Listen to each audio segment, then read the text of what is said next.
My name is Myra Summers, and for 19 years, I learned that love is not something you inherit, it's something you choose, over and over again, even when it costs you everything. But the day my son graduated high school, the day a crowded gymnasium held its breath and watched truth unfold, I learned something else. I learned that the truth has a voice. And when it finally speaks, it doesn't whisper. The first time my life split into a before and after, I was 22 years old. It was 2 o'clock in the morning when my phone rang.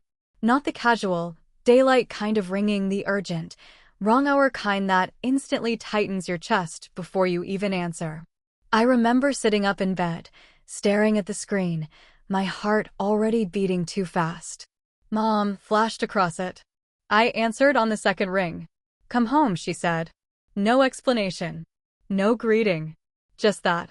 I drove 40 minutes through darkness that felt thicker than usual, like the world itself was holding something back from me. When I walked into the house, everything was wrong. The kitchen light was on. My mother, Rita, sat at the table with a cup of tea she hadn't touched. My father stood by the refrigerator, arms crossed, staring at nothing. And upstairs, through the ceiling, I could hear my sister crying. Vanessa, 16 years old. Still a child. Still, someone I used to drive to dance class on Tuesdays and Thursdays because Mom said it would be good practice for when I had kids someday. I didn't know then how literal that statement would become. Mom didn't look at me when I sat down.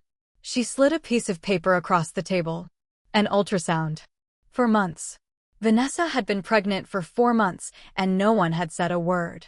Not even her. I remember gripping the edge of the table, trying to understand how something so enormous had been hidden inside silence.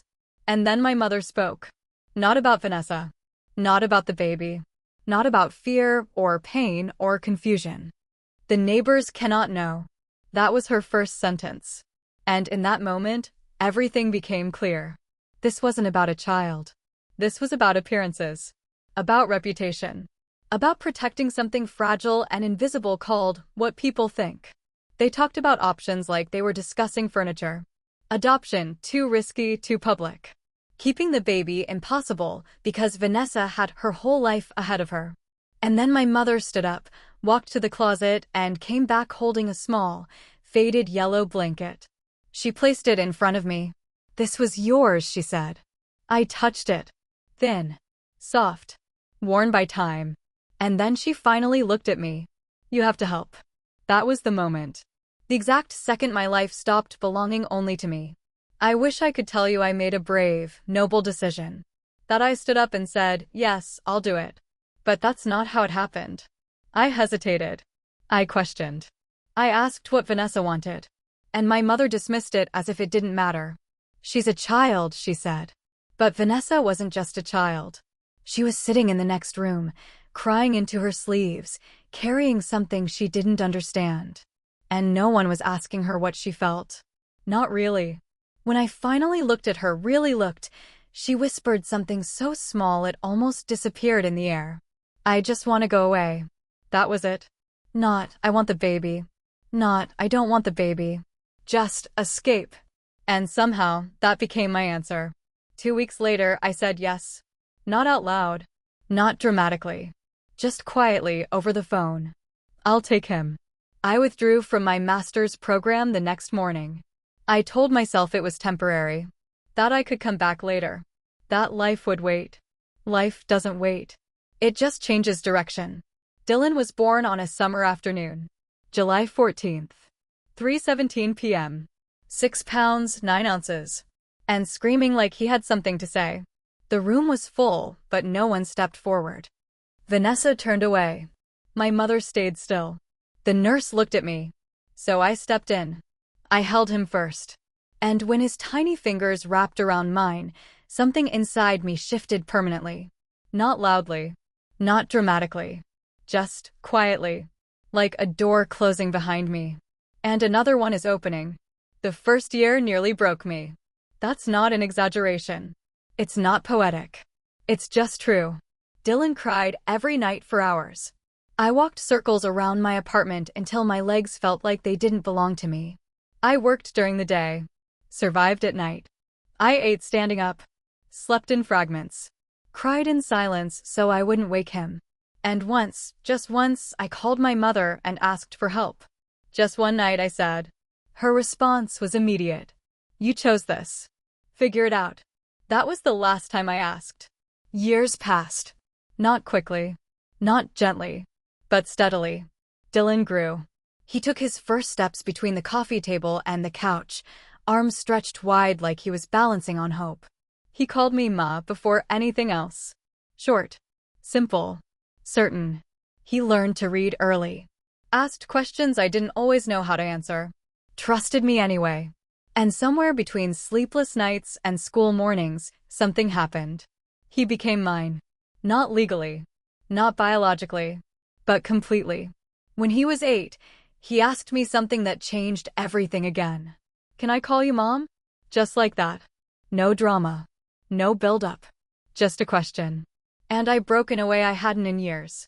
Because I realized something I had been too careful to say out loud. I had already been his mother. He had just finally said it.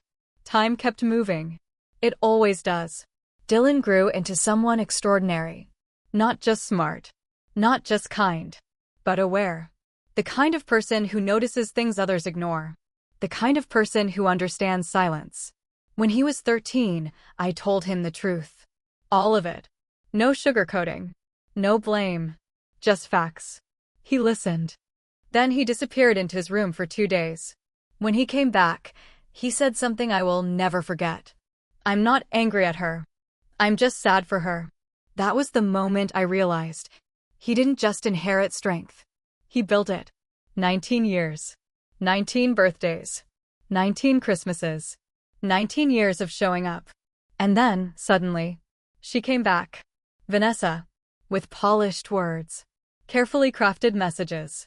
And a timing that felt less like love and more like convenience. She didn't ask who he was. She announced she was coming. To his graduation. With someone new. Someone important. Someone she wanted to impress. And she brought a cake. White frosting. Pink letters. Congratulations from your real mom. I saw it from 3 rows away. And I didn't react. Not because it didn't hurt. But because Dylan had already told me everything I needed to know with one look. Wait. So I did. When his name was called, the world narrowed. Everything else faded. And then he walked to the podium. And he spoke. At first, like everyone expected. Funny. Warm. Familiar. Then he stopped. Put his speech down. And told the truth. Not aggressively. Not bitterly. Just clearly. He told them about the woman who raised him. Who chose him. Who stayed. And then he said my name. Myra Summers is my mother. And the room stood up. Not for me. Not really. For the truth. Afterward, outside, everything unraveled. Vanessa demanded answers. Blame. Control. But Dylan didn't raise his voice. He didn't attack. He simply refused to pretend. You don't get to erase 19 years, he said. And, for the first time, she had nothing to say. Then he turned to me, reached into his pocket, and pulled out the yellow blanket. The one that started everything. The one that carried both of us through time. He placed it in my hands. It was always yours, Mom. And in that moment, there was no past. No conflict. No audience. Just us. Vanessa stood alone. My parents left without looking back. The cake stayed untouched. Because some things don't deserve celebration. That night, Dylan and I sat on the porch. Like we had so many times before. No speeches. No drama. Just quiet. You okay? I asked. He nodded. Yeah, I've been okay for a long time. And I believed him. Because I had seen him grow into that truth. People think big moments define a life. But they don't. They reveal it. The real story is in the small things. The showing up. The staying. The choosing. Every day. For 19 years. I never went back to the life I had planned. But I built something better. Something real. Something that stood in a gymnasium full of people and said, without hesitation, "This is my mother." And that was enough. More than enough. It was everything.